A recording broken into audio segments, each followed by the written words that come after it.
ბიზნესი ავანსის დამატებული ღირებულების გადასახადით დაბეგვრის პროცესში გამოწვევებს აწყდება, როგორც აუდიტორულ კომპანიებში აცხადებენ, ჯერ კიდევ 2017 წელს მიღებული წესი, რომლის ერთ-ერთი მიზანი სამშენებლო სექტორში დაბეგვის წესების მოწესრიგება იყო, პრობლემა არაერთი სექტორისთვის აღმოჩნდა, კერძოდ, როგორც ირკვევა ბუღალტრულად შესაბამისი მოთხოვნის შესრულება რთული გამოდგა მომსახურების გამწევი, მაგალითად ისეთი კომპანიებისთვის, როგორებიცაა მაგალითად ფიტნეს დარბაზები, აუზები, დაცვის კომპანიები.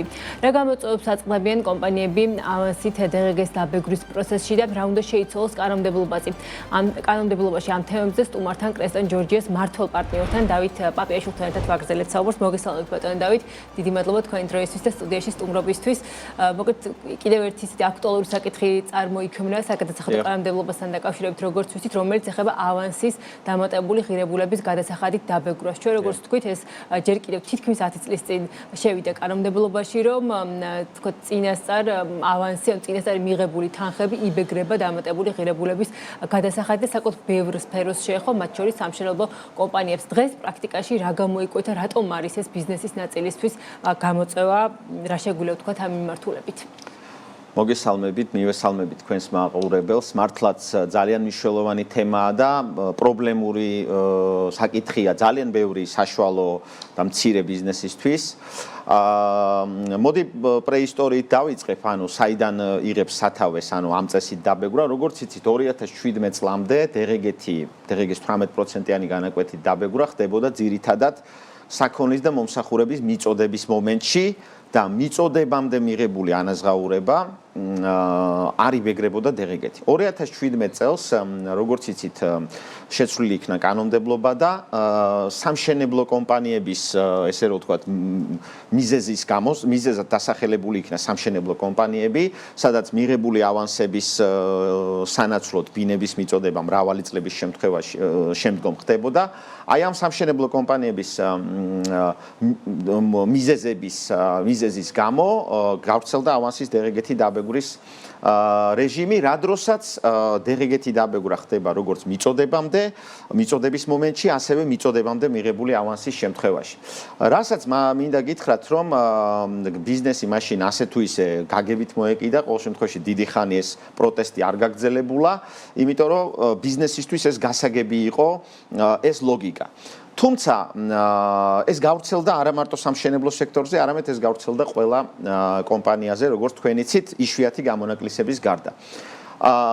უკვე რამოდენიმე წელიწადში გამოიკვეთა პრობლემა, რომ სხვადასხვა ტიპის ბიზნეს სექტორის კომპანიებს, როგორც მაგალითად არის დაუშვათ აი სააბონენტოს ტიპის ფასწარმოქმნით ვინც მუშაობს, აი დაუშვათ ყავთ 1000 აბონენტი და თვეში თითო იხდის 100 ლარს, ხო?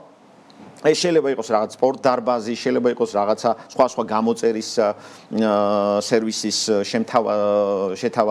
შემთავაზებელი კომპანია.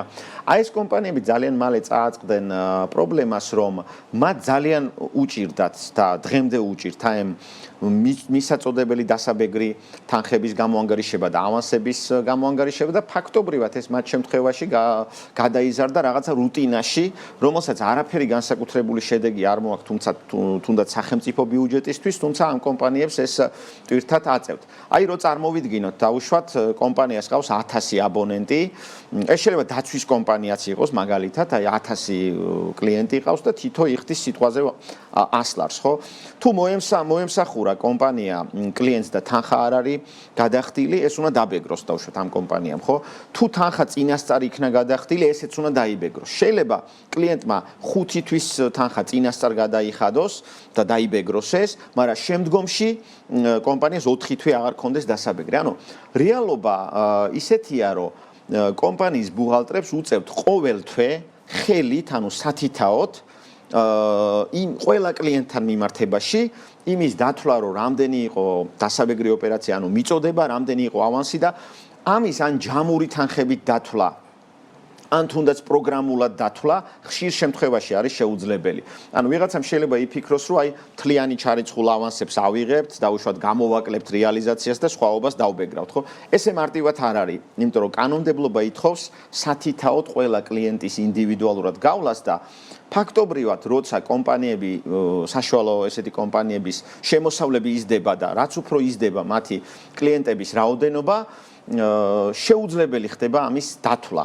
შეუძლებელი არაფერი არ არის, უბრალოდ ეს გადადის რუტინაში, ეს მოითხოვს ძალიან დიდ შრომას და პრაქტიკაში ეს არის ხელით შრომა, ვინაიდან პროგრამული გადაწყვეტები რაც არსებობს ამისი ხშირ შემთხვევაში ბოლომდე ანუ პროგრამის მეშვეობით ამის დათვლაც ვერ ხერხდება სხვადასხვა მიზეზის გამო, იმიტომ რომ ერთი და იგივე კლიენტი შეიძლება სხვადასხვა ტიპის სერვისი მივაწოდოთ. ამ შემთხვევაში გამოსავალი რა შეიძლება იყოს? ბატონ დავით, თქვა აი თქვენი ინიციატივა ზოგადად სექტორში ესეთი მოსაზრება ხომ არ არის, რომ რიგი სექტორები, თქვა გათავისუფლდეს ამ ვალდებულებისგან და ავანსის და წინასწარ ჩარიცხული თანხების დაბეგრვა არ მოხდეს და უშუალოდ მიწოდების ანუ რეალიზაციის მომენტში დაიბეგროს, თუ აი გამოსავალი შეიძლება ვნახოთ, რადგან თქვენ როგორც თქვით, თქვა რუტინულად ტექნიკურად, თქვა რთული შესაძლებელი არის ბუღალტრების მხრიდან. კი ბატონო, იცით, ჩვენ არ აგვაქვს ხა ისეთი რაღაცა მოლოდინები, რომ ვთქვათ, რომ ავანსების DRG საერთოდ გააუქმონ და ამას არც ვიტყვით ბუნებრივია, იმიტომ რომ ბევრ განვითარებულ ქვეყანაში არსებობს ესე რომ ვთქვათ, ეს ამ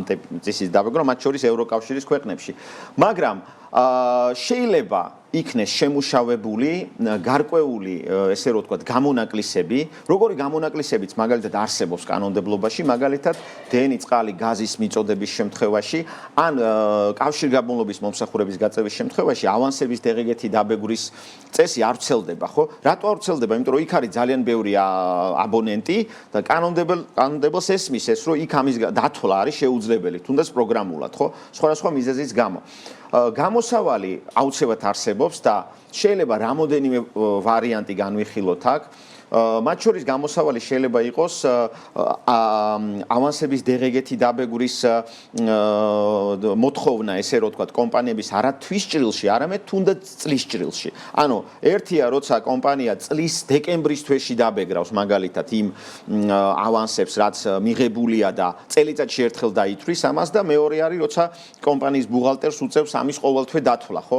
შეიძლება ეს იყოს დეკემბერში გადათვლის პრინციპით, შეიძლება ბევრ ქვეყანაში სხვა შორის სადაც ავანსების DRG-ს რეგულაცია მოქმედებს, არსებობს გამონაკლისი და განთავისუფლება იმ ნაწილში, რომ მცირე ზომის კომპანიებს და საშუალო ზომის კომპანიებს, ანუ ან მარტო მიღებული ავანსებით ბეგრავენ, რომ აი ეს სირთულე არ წარმოიქმნას, რომ რა არის ავანსი, რა არის მიწოდება და ამის სათითაოდ ხელით დათვლის პრობლემა არ წარმოიქმნას, ან მარტო ავანსების DRG არ მოქმედებს და მარტო მიწოდებებით ხდება დაბეგრვა, ხო? ანუ შეიძლება რაღაცა ზომის კომპანიებისთვის საერთოდ გაუქმდეს ან ავანსების დაბეგრვა, ან პირიქით მხოლოდ ავანსებით მოხდეს დაბეგრვა, ხო? და ესეთი პრაქტიკაც არსებობს ძალიან ბევრ განვითარებულ ქვეყანაში.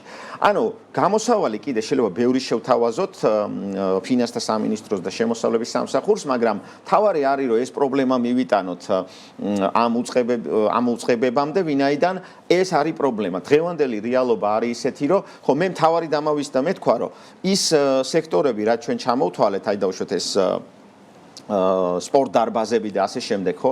ანუ აქ ავანსების DRG რო გაუქმდეს, ბიუჯეტს არაფერი არ დააკლდება, ვინაიდან ხშირად ფულის მიღება და მიწოდებას შორის სხვაობა არის 1 ან 2 თვე. ანუ სამშენებლო კომპანიები, რისთვისაც იქნა ეს რეჟიმი შემოღებული, იქ ეს აბსოლუტურად გასაგებია, იმიტომ რომ ავანსის მიღება, როცა ბინა იყიდება და ბინის მიწოდება, აქ შეიძლება წლები იყოს, ხო? ანუ დაშორება დროში ამ ორ მოვლენას შორის და რეალურად აქ შეიძლება ვილაპარაკოთ იმაზე, რომ მარტში მიღებული თანხები დაუბეგროთ აპრილში ან მაისში, ხო? ანუ ეს არ არის ისეთი დანაკლისი სახელმწიფო ბიუჯეტისთვის, რომ რაღაცა მათ ესე რომ ვთქვათ, რაღაცა ბიუჯეტის მობილიზების პრობლემა ქონდეთ. მეორე მხრივ, ეს იქნება ძალიან დიდი შეღავათი ასეთი საშუალო და მსხვილი კომპანიებისთვის, მათ შორის ეს მარტო პატარა კომპანიებს არ ეხება და მინდა ვთქვა, ეს მარტო მომსახურების გამწევ კომპანიებს არ ეხება. ეს ეხება საქონლის მიწოდებასაც. ხო, როცა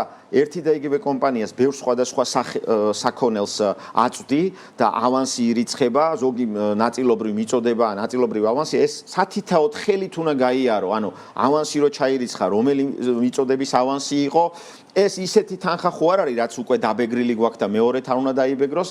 ანუ ეს არის ძალიან დიდი რუტინა. ამაში ყველა ჩვენი კოლეგა და ყველა პროფესიონალი ამ დარგის დაგვეხმარება და სხვა გამოსავალი რა შეიძლება იყოს ჩვენ, რა თქმა უნდა, შეგვიძლია შევთავაზოთ ფინანსთა სამინისტროს და შემოსავლების სამსახურს. თქვენ სამშენებლო ბოლოს მინდა კითხოთ სამშენებლო სექტორი ვახსენეთ, რადგან მართლაც როგორც აღნიშნეთ თავის დროზე აი ამ მათ შორის დიდწილად ამ სექტორის წესების მოსაწესრიგებლად იყო ხო დაბეგრის მიმართულებით, რადგან თქო თანხების მიღებასა და მიწოდებას შორის შედარებით დიდი დრო არის, შეიძლება ერთი წელი მეტიც იყოს, ვიდრე სხვა ტიპის, იგივე მაგალითად ფიტნეს დარბაზი იქნება თუ აუზი, ხო?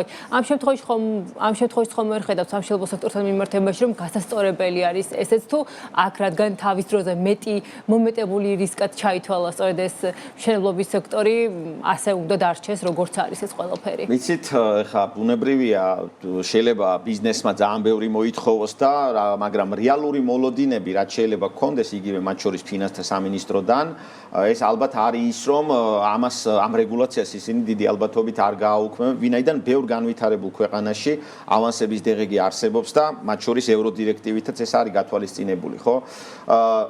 თუ სადმე ამის გადახედვა შეიძლება მოხდეს, ამის გადახედვა უნდა მოხდეს და ეს ამან დიდი დანაკლისიც არ უნდა გამოიწვიოს ბიუჯეტისთვის, ხო? ყოველ შემთხვევაში ამაზე სამშენებლო სექტორმა უნდა იაქტიუროს, თუ ეს მათთვის არის პრობლემა და ნაწილობრივ შეიძლება ეს მათთვის იყოს პრობლემა. აი მათ შორის ბარტერული ოპერაციებიც იბეგრება ავანსის წესით, ანუ მიწის ნაკვეთის მიღება რო ხდება ბინების გადაცემის სანაცვლოდ ესეც იბეგრება, ხო? ანუ აი ბევრი ისეთი მომენტია, რომ სამშენებლო სექტორში შეიძლება გაუმჯობესების პოტენციალზე ვისაუბროთ, მაგრამ ეს არის როგორი თემა, იცით, რომ აი ეს სფეროები, რაც მე ჩამოთვალე და მათ შორის ვაჭრობა, მე არ მინდა ვთქვა, რომ ეს მარტო მომსახურებას ეხება, ხო? ეს არის ისეთი კომპანიები, რომლებსაც შეღავათი რომ მიეცეთ დაუშვათ ავანსის დეგეგეს ნაწილში, ანუ ბიუჯეტს ბევრი არაფერი თანხა არ დააკლდება, იმიტომ რომ 1-2 თვის მერე ეს მიწოდება მაინც იბეგრება და მეორე მხრივ ამ კომპანიებს ძალიან დიდი რუტინული შრომა მათ შორის ბუღალტერიის სფეროში არსებულ პროფესიონალებს ჩამოაკლდებათ და ეს ხალხი ამ დროს სხვა რაღაცაზე დახარჯავს, იმიტომ რომ დღევანდელი რეალობა ისეთია, რომ ზოგიერთ კომპანიის პროფესიონალს ბუღალტერს ისე უჭირს ამის დათვლა, რომ მე თავის საქმე რაც არის შეიძლება ის ვეღარ გააკეთოს და იქ რაც შეცდომა დაუშვას, ხო? ანუ მოლოდინები ალბათ უნდა გქონდეს რეალისტური. ყველა სფეროსთვის ეხა ამას ალბათ არ გააუქმებენ. ნაწილობრივ ხარვეზები თუ რამე სამშენებლო სფეროშია, იქაც შეგვიძლია ვისაუბროთ, მაგრამ ამ რეგულაციის გაუქმებით, ან ნაწილობრივ გაუქმებით, თუნდაც დეკემბრის თვეში დაბეგვრით, ხო? დაბეგრის მიდგომის შემოღებით, თუ ბიუჯეტს ბევრი არაფერი არ აკლდება. მაშინ უმჯობესია რომ ეს ნაბიჯი კომპანიის ბუღალტრებს, ფინანსისტებს უამრავი რუტინული შრომა დაეზოგება, დრო დაეზოგება თამაში, ხო? ეს აუცილებლად უნდა გავაკეთოთ. ერთი მინდა გითხრათ, ძალიან დიდი მადლობა ბატონო, სამწუხაროდ აღარ გრჩებათ, რომ სხვა საკითხებს აუცილებლად დაუბრუნდებით შემდეგ გამოშვებაში. ძალიან დიდი მადლობა დავით პაპიაშვილი, კრესტონ ჯორჯიას მმართველი პარტნიორი იყო ჩვენი სტუმარი.